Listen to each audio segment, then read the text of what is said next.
처음이야 머신러닝 강의를 시작하도록 하겠습니다. 이번 시간에는 파이프라인인데요. 파이프라인은 전처리 과정과 모델 학습 단계를 하나의 연속된 흐름으로 묶어서 관리하도록 돕는 도구가 되겠습니다. 그래서 원본 데이터가 파이프라인에 입력되면 각 단계가 정해진 순서대로 자동으로 수행되어 최종 모델이 생성되게 됩니다. 그래서 파이프라인을 쓰게 되면 코드가 간결해지고 가독성이 높아져요. 그리고 파이프라인은 실수를 방지하고 안전성 확보에 장점이 있습니다. 훈련 데이터 세트랑 평가 데이터 세트 모두 동일한 전처리 과정을 적용할 수 있기 때문에 데이터 유출을 방지할 수 있습니다. 그리고 재사용성과 효율성이 증대됩니다. 그래서 앞에서 살펴봤던 그리드 서치 CV와 같은 도구를 결합해서 전처리 단계와 모델의 하이퍼 파라미터를 동시에 탐색하는 통합 워크플로우를 구성할 수가 있습니다. 사실 이렇게 하면은 좀 장황해 보이는데 코드를 보면은 의외로 안 어려워요. 그러면 이제 코드를 살펴보기 위해서 클래스들을 알아보도록 하겠습니다. 먼저 파이프라인 클래스는 파이프라인 한 다음에 여기 스텝이라는 값을 넣어줘요. 이 스텝이라는 거는 파이프라인에서 수행할 단계를 나열한 리스트예요. 그래서 이 스텝에 들어가는 값은 이름 그리고 모델 이 순서로 들어가게 됩니다. 그래서 요거는 코드를 보면은 이해가 되실 거예요.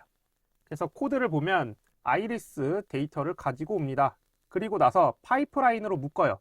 원래는 데이터를 분할한 다음에 어떻게 해야죠? 지금 여기서 로지스틱 회귀를 쓸 건데 표준화를 하고 싶어요. 그러면 스탠다드 스케일러를 먼저 하고 그 다음에 로지스틱 리그레션을 해줘야 되는데 파이프라인으로 아예 묶어버리는 거예요. 이때 묶을 때 리스트형으로 묶어야 됩니다. 이 대괄호는 리스트죠. 이 리스트로 묶는데 이때 이 값의 첫 번째가 이름이에요. 그리고 두 번째가 객체입니다. 모델이에요. 그래서 스케일러라는 이름의 스탠다드 스케일러, 그 다음에 클래시피파이어라는 이름의 로지스틱 리그레션을 만들어줍니다.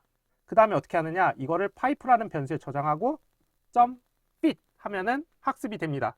여기 학습할 때 X트레인하고 Y트레인 있죠? 이게 아까 파이프라인 정의된 곳 이 모델의 차례대로 학습이 되는 거예요. 그러니까 원래 같은 경우에는 스탠다드 스케일러 한 다음에 그거를 fit 해줬고 그 다음에 다시 로지스틱 리그레션 한 다음에 다시 fit을 해줬어야 돼요. 근데 여기서는 그냥 파이프라인으로 묶은 다음에 그냥 fit을 한 번만 딱 해주면 바로 스탠다드 스케일러가 된 다음에 로지스틱 리그레션이 됩니다. 그러니까 한 방에 되는 거예요.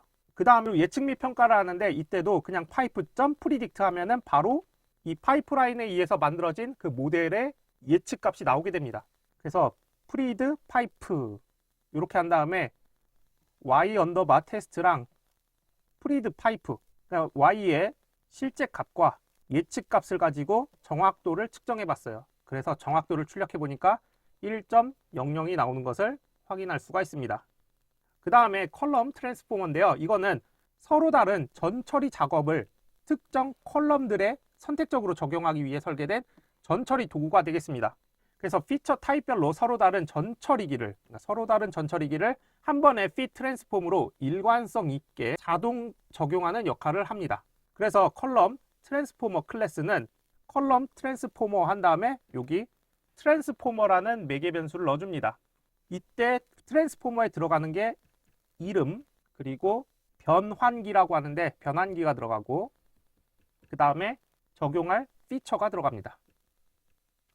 이게 리스트 형태로 들어가요. 그래서 컬럼 트랜스포머와 파이프라인을 결합해서 하면은 코드도 간결하고 실수도 줄어들게 됩니다. 자, 그러면 컬럼 트랜스포머가 뭔지 한번 살펴보도록 하겠습니다.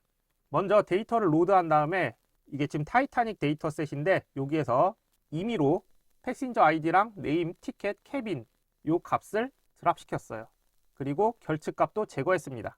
그리고 이때 서바이브드를 종속 변수로 판단을 하고 X에서는 서바이브드를 빼고 Y는 서바이드만 포함시켰습니다. 그리고 난 다음에 학습 데이터랑 평가 데이터로 스플릿 시켰어요.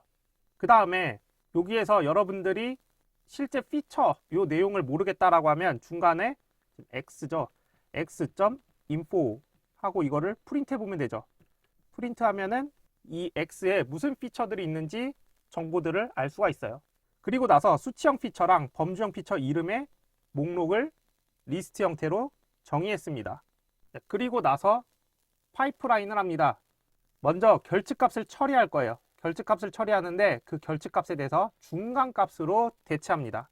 이 결측값을 처리하는 모듈의 이름을 임퓨터라고 지었고요. 그 다음에 표준화를 시켜요. 요 스케일러라고 이름을 지었습니다. 그거를 스텝이라는 매개 변수에다가 넣은 거죠. 그리고 이 파이프라인을 뉴머릭 트랜스포머라는 변수에 저장합니다. 참고로 요거는 이제 수치형 데이터를 위한 파이프라인이었고, 그 다음에 범주형 데이터를 위해서 파이프라인을 하나 또 만들 거예요. 마찬가지로 결측치에 대해서는 most frequent, 가장 빈도수가 높은 걸로 대체하는 거예요. 중간에 값이 비었어요. 그러면 범주 카테고리에서 가장 많은 거를 쓰겠다. 그리고 원핫 인코딩을 합니다.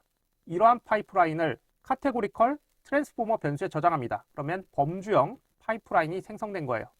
자, 그리고 나서 이제 컬럼 트랜스포머의 진가를 알 수가 있는데, 컬럼 트랜스포머는 두 전처리기 파이프라인을 통합시킬 수가 있습니다. 그래서 컬럼 트랜스포머 한 다음에 트랜스포머에다가 이렇게 리스트로 정의를 해주는데, 이때 뉴머릭 트랜스포머, 수치형을 처리하는 트랜스포머랑 카테고리컬 트랜스포머를 따로따로 두고, 이때 피처의 이름은 앞에서 정의했었죠. 뉴머릭 피처랑 카테고리 피처 각각 넣어줍니다. 그러니까 여기서 num이라는 이름의 뉴머릭 트랜스포머에 그 해당되는 피처들을 넣어준 거고, 그 다음에 캣이라는 이름의 카테고리컬 트랜스포머라는 변환기를 넣어주고, 그 다음에 범주형 피처들의 목록을 넣어준 거예요. 그리고 나서 최종 파이프라인을 합니다. 그래서 파이프라인 한 다음에 프리프로세서라는 이름으로 이 프리프로세서라는 게 이거였죠. 두 전처리 파이프라인을 통합한 이 프로세서라는 거를 넣어주고, 이 변수를 넣어준 거예요. 그리고 랜덤 포레스트를 썼습니다. 자, 그러면 어떻게 되죠?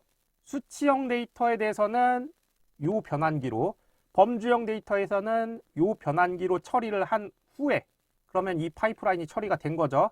그 파이프라인이 처리된 후에 랜덤 포레스트 모델을 동작시키는 거예요. 그리고 나서 그 파이프라인에다가 fit을 하고 프리딕트를 하고 정확도를 뽑아내는 거예요. 그렇게 동작을 시켰더니 정확도가 0.8156 이렇게 나오는 것을 확인할 수가 있습니다. 이렇게 해서 5장 내용들을 살펴봤습니다. 지금까지 배운 내용을 바탕으로 어지간한 머신러닝들이 가능해요. 전반적인 내용은 여기까지고요. 저희 6장에서는 실제 데이터셋을 가지고 그동안에 배웠던 것들을 어떻게 활용하는지를 살펴보도록 하겠습니다. 저희는 6장에서 뵙도록 하겠습니다. 감사합니다.